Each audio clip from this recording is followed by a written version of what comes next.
Hello అండి. ఇదొచ్చేసి Sunday రోజు mini vlog అనమాట. నేను ఏ కర్రీ చేస్తున్నానో మీకు ఎవరికైనా తెలిస్తే కామెంట్ చేయండి. చివరిలో నేనే చెప్తానండి. మా పెద్ద బాబుకి బ్లడ్ తక్కువగా ఉందండి. హెచ్‌బీ లెవెల్స్ హిమోగ్లోబిన్ తక్కువగా ఉందని చెప్పారు. 7.7 ఉందని చెప్పారు. ఇంకా బ్లడ్ పట్టడానికి ఏమేమి తినాలి ఏంటనేది యూట్యూబ్‌లో సెర్చ్ చేసి బీట్రూట్, క్యారెట్ జ్యూస్ చేసి బెల్లం కలిపి ఇస్తున్నాననమాట. తర్వాత ఖర్జూరం కూడా వేస్తున్నాను. దానిమ్మ గింజలు కూడా వేస్తున్నాను. మీకు ఇంకా ఏం తింటే ఏ ఏ బ్లడ్ ఎలా పడతది అనేవి ఏమన్నా ఉంటే నాకు కామెంట్స్‌లో కొంచెం చెప్పండి. ఇదొచ్చేసి సండే రోజనమాట. ఇంకా సంతకెళ్ళిపోయి తెచ్చానండి. ఇది గరం మసాలా.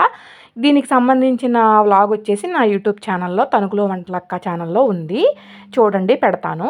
ఇంకా గరం మసాలా కూడా ఆడేసుకున్న తర్వాత ఇదొచ్చేసి మటన్ మేక బ్లడ్ ఉంటది కదండీ! అదనమాట.